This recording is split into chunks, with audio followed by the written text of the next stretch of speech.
Hi, I'm Alex from Brown Bits Tanning Supplies. I'm just running through the troubleshooting and secondary maintenance on the Ts-20 spray guns, which are also compatible with the hvlp-5008 model spray machine and also the Ts-50.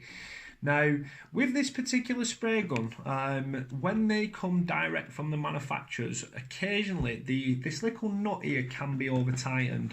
And if this nut is over tightened, what will happen is when you pull the trigger for the spray gun, the needle won't revert back into its original position. Now, if it doesn't revert back into its original position, the gun will continually spray. Now, it's very easy rectifiable. It's not an actual fault on the gun. It's just literally just been over tightened slightly, that's all, which you only need it to be over tightened a little bit. So all we do is we pop a 10mm spanner onto this nut, and we literally turn it anti-clockwise a quarter of a turn, and that'll loosen the needle up, so therefore it'll sit in its original position that it's meant to do, and it will be fully right for spraying them for yourself. Now, the opposite way as well, if it is too loose, that nut, then what will happen, you will see solution which will start expelling from here. That being the case, if you have slightly under tightened it a little bit and it's a little bit loose, then all you do is just the opposite. You put your spanner on and then just nip it up clockwise slightly. It doesn't need to be over tightened, literally just nip tight and that'll be sufficient enough. Now, the other thing that can cause the either sporadic spraying, it can cause continuous spraying, is if the internal chambers are blocked inside with spray tan solution or the solution output nozzle.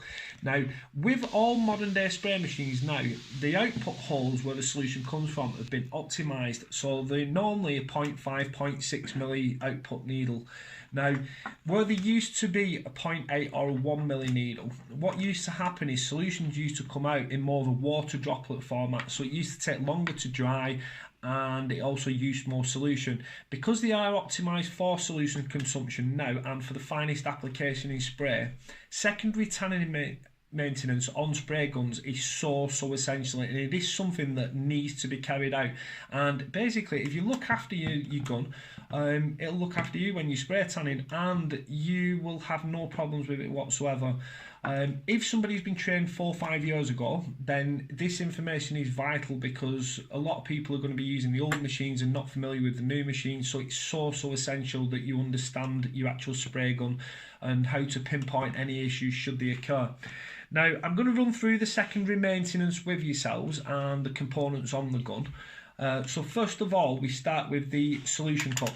Now, the solution cup, this needs to be screwed on tight, and you also need to make sure that you don't screw this on cross-threaded. So, for example, you can't, with the screw threads being plastic on these, you can put the cup on slightly offset, screw that on, and then you'll find that the cup leaks down the side. So the best thing that we can recommend is if you put the cup flat onto a table and then screw the cup onto it that way, making sure the cup stays flush onto the table, and this will ensure that there's no cross-threading.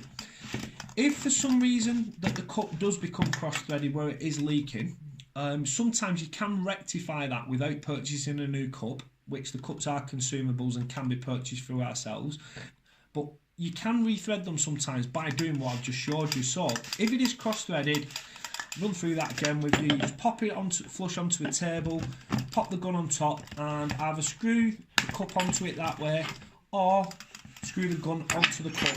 But doing it that way, you've got to move your hands around, etc. Now, make sure that that's firmly tight. Once it's firmly tight, sometimes people with small hands may find it better by putting an elastic band around here, and it's easier to grip to then, so you can easily tighten it up. So that's the spray tan cup. Now we go to the spray tan solution pickup straw. Now your pickup straw is flexible, it's made from like a latex type material. The actual solution straw goes onto the back nodule, the one with the brass nodule inside. So you pop that on the back one. If you pop it on the wrong one, that's the air intake, so your gun won't spray, it'll splatter everywhere, etc. So make sure that this goes on the one closest to the trigger. Now, these solution straws, with them being flexible, They are a consumable product, and over a period of time what we've found with these is, especially in warm weather, they can expand. And also one of the biggest things that we find is if they're being left in solution for long periods of time, again they can expand. So if they expand, what happens, it creates a pressure drop within the cup. So when you're spraying, it can be stop-start or it can be spluttery. So when that happens, you can just replace these. We do stock these ourselves, so you can purchase them from ourselves. They're only a few pounds, and they can be purchased at www.spraytan.solutions or www.brownbits with a Z on the end, not an S.com. So they just pop on there. So that's the solution pickup straw and the cup run through. Now we move on to the clean down of the spray gun. So we've got this air cap ring at the front. Now the air cap ring at the front doesn't need to be over tightened, and it literally just needs to be nip tight. If it's too loose, again, that can cause sporadic spray pattern. When it's in its correct position, we find that there should be two threads, which you can see better there, two threads that are visible on the actual gun. That's in the correct position as it is there. Now to clean the gun down and do the secondary maintenance, all we do is we unscrew the air cap ring,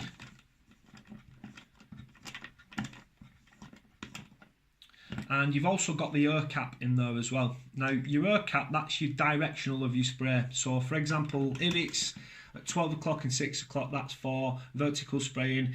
If it's at 3 o'clock and 9 o'clock, sorry, that is for horizontal spraying. So that's just your air release to direct it in the correct pattern. So you can clean both those down just with warm water. And then behind this here, we have got this rubber disc. This rubber disc, again, this controls the spray output as well, the direction side of things, in line with the cap ring, which we've just shown you here. Now, this just removes off. Again, this can be put under warm water, just literally just clean down with a cloth, etc. And it's got little circular indents on it. Your little circular indents at 2 o'clock, 5 o'clock, 7 o'clock and 10 o'clock.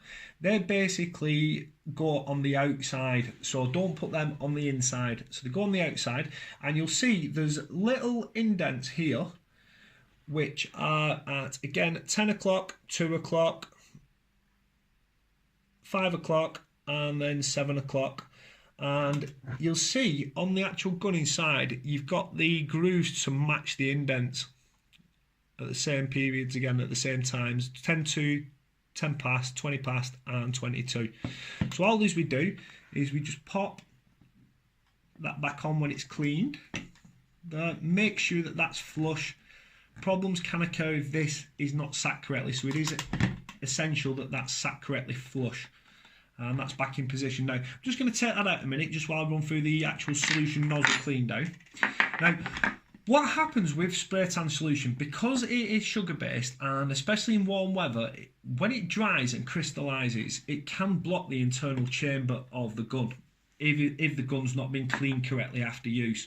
So what we recommend for good practice is, if you're not using your spray gun for over an hour's time period after you've been doing a tanning session, pop warm water into the cup, not boiling water, just warm water, and spray it through for approximately 2 minutes on fully open setting, which we'll come to in a minute. That'll then clean the internal chambers down in the gun, and by the end of the 2 minutes you'll find that the solution is spraying out, the water that you've put in is spraying out clear, where at first it'll be spraying out murky brown because it's still got the tan in the chambers.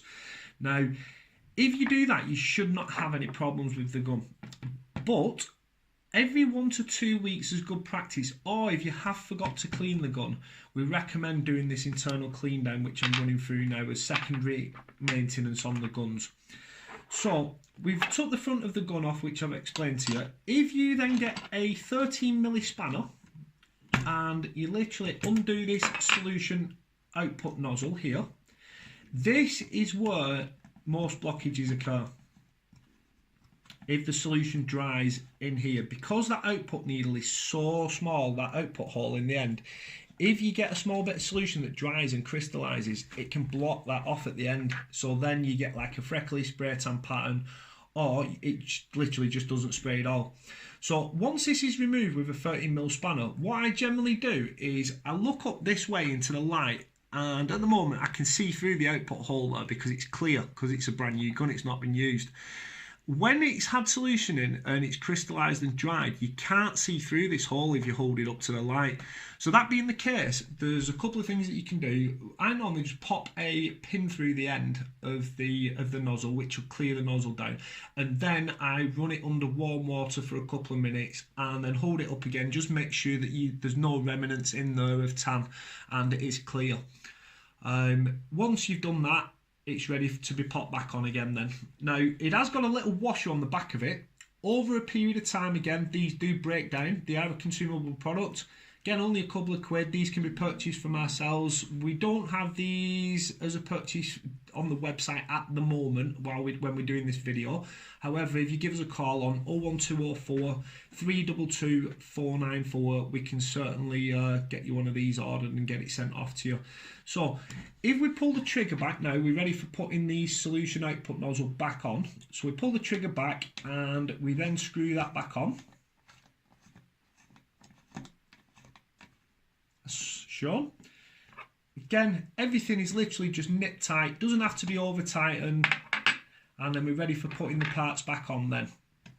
Now, by putting the parts back on, with the hole indents facing outwards, we line the grooves up on here and on the gun at 10 to, 10 past, 20 past and 22.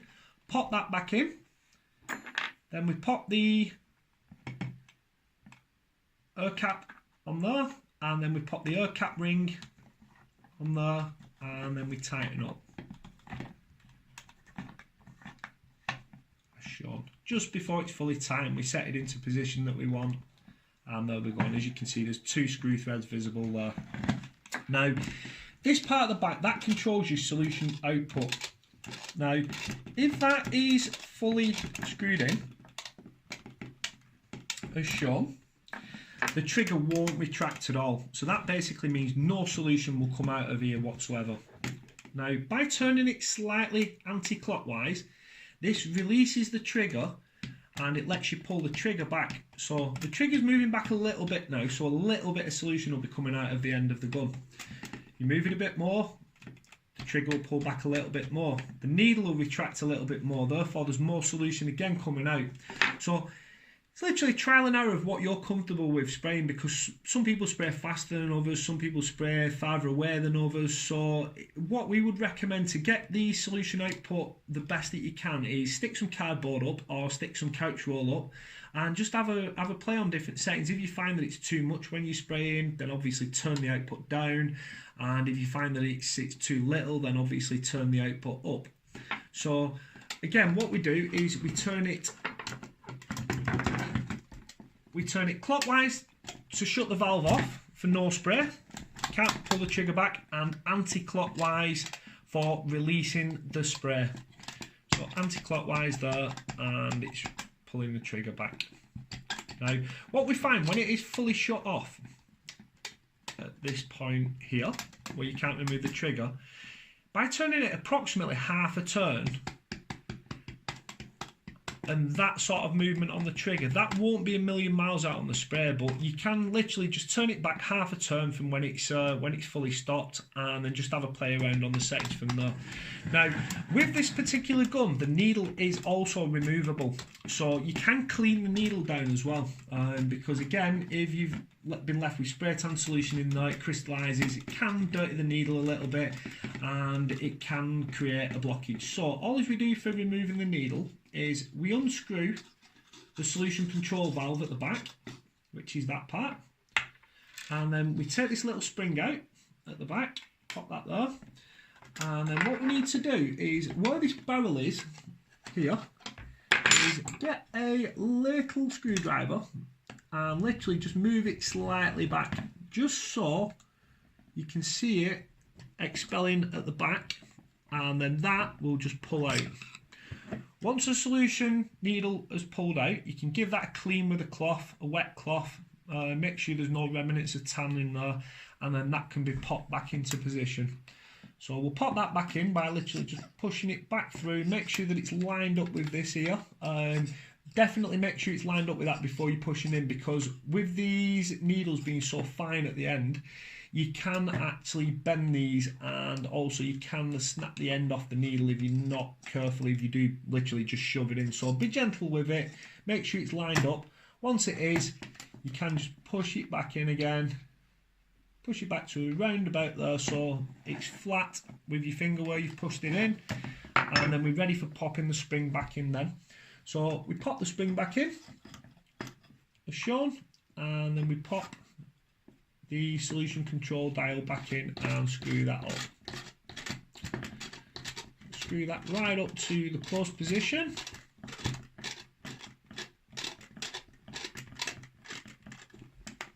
Which is there. Can't retract the trigger any farther. Undo it a little bit, and there we go. You can see now that the needle is retracting slightly. Undo it a little bit more, and it's retracting a lot more. We just need to adjust this little nut slightly, and that, and there we go. That is how to do an internal clean down maintenance on the Ts-20 gun, which is also compatible with the hvlp-5008 and the Ts-50. If you've got any questions or queries on that, don't hesitate, give us a call on 01204 322 494, or alternatively you can email us at info@spraytan.solutions. Thank you very much indeed.